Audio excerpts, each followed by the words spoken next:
जय श्री राम। एक दोहा है, पुरुष बली नहीं होत है, समय होत बलवान। ये समय जो है और समय के अनुरूप ढलना, एक कहीं कथा सुनी थी कि राजा अत्यंत न्यायप्रिय, बड़े सज्जन और जनता के सुख दुख से उनका संबंध, किंतु रात में कभी कभी उनका विचरना गुप्त रूप से जाते हैं तो एक जगह रोने की आवाज आ रही है। पहुंचे तो एक बुढ़िया है, लगातार अपने आप को प्रताड़ित कर रही थी और रो रही थी। कारण पूछा, क्या है? बोले, यहाँ का राजा अत्यंत न्यायप्रिय है, किंतु अत्यंत दुख है कि आज से वो 7वें दिन एक सांप के काटने से मर जाएगा और इस पीड़ा में लगातार मैं अपने आप को प्रताड़ित कर रही हूं। तो बोले, अगर ऐसी बात है तो अपने आप को प्रताड़ित करने से होता क्या है? बोले, अगर कष्ट सह लिया जाए किसी के बदले में तो सुना है वो कष्ट कम हो जाता है। अपने आप को मैं लगातार कष्ट में रखना चाहती हूं 7 दिन।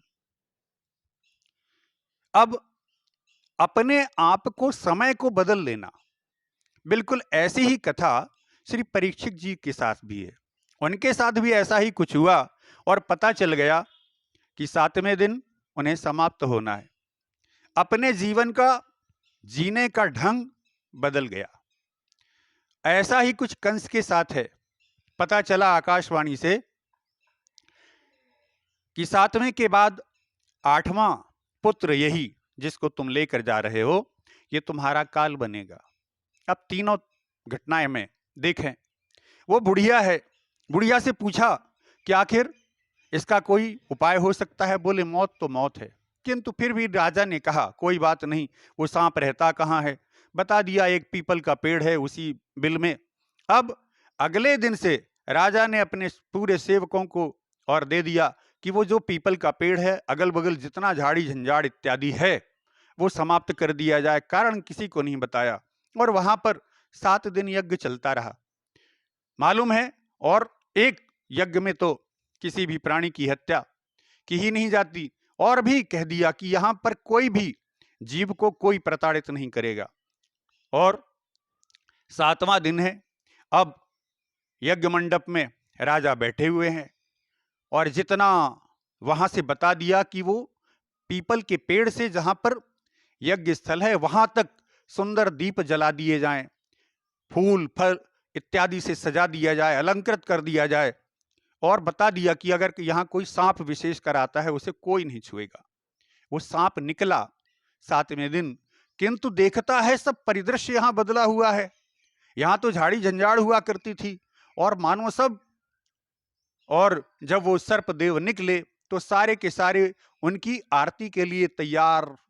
और वहां राजा तक पहुंचते पहुंचते जो सर्प की स्थिति है वो बदल गई।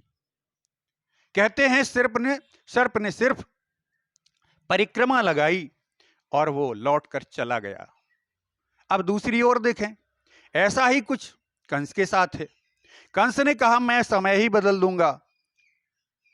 जिस वसुदेव और देवकी को लेकर कंस जा रहा है, अत्यंत प्रिय, इतना प्रिय का अपना रथ सजा लिया और आकाशवाणी में इतना अप्रिय लगने लगी वही, सिर्फ इसलिए कि मौत सामने दिख रही है। परीक्षित के सामने भी मौत दिख रही है, अभी जो दृष्टांत दिया गया उसमें भी मौत दिख रही है, किंतु जो दोनों घटनाओं में उन्होंने अपने जीवन को बदल दिया। परीक्षित जी ने तो 7 दिन तक कथा ही सुनी, भगवान की भागवत कथा, और मौत का डर ही समाप्त हो गया। अंतिम में उनकी स्थिति यह है कि अब चाहे मुझे सांप काटे या ना काटे, मुझे फर्क नहीं पड़ता। किंतु अब कंस को ले लें, अब कंस को तो इतना फर्क पड़ा कि कुछ ना कहें। एक एक क्रम से वो बालक मरते रहे और कंस उतना ही उद्दंड होता चला गया। अब ये कथा सारी देख लें तो सिर्फ मौत कोई बदल नहीं सकता, मौत के समय को और उसके परिदृश्य को बदला जा सकता है। मौत मौत चिल्लाने से मौत समाप्त नहीं हो गई, ना परीक्षित की न कंस की। किंतु परीक्षित की मौत का वो इतना अमृत बरसा कि श्रीमद् भागवत कथा के रूप में परिणित है। किंतु जब कंस ने अपनी मौत के सामने पता नहीं कौन कौन से दृश्य खड़े किए तो कंस की क्या स्थिति हुई, कोई भी और सम्मान पूर्वक नाम नहीं लेता। कहीं ऐसा कुछ होता जो पहले दृष्टांत में कहा गया है कि अगर यही कहीं कंस वसुदेव देवकी से बड़ी सज्जनता से और व्यवहार करने लग जाता कि मौत तो मौत है, अब जो होगा होगा,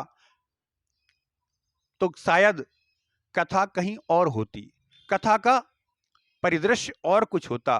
किंतु जिसने भी समय के साथ अपने आप को बदल दिया, अर्थात इस संसार में जो मनुष्य है वो बिल्कुल बली नहीं है, समय बलवान। एक और उदाहरण ले लें, अगर गर्मी है और खूब गर्मी से आए हैं और कूलर चल रहा है तो ऐसा लगता है आहा आनंद आ गया। किंतु वही जनवरी में अगर धोखे से कूलर चला दिए जाए तो वही सब कुछ है, किंतु समय बदला हुआ है, तो जिसके सामने वो कूलर रहेगा बोले प्राण लेना है क्या।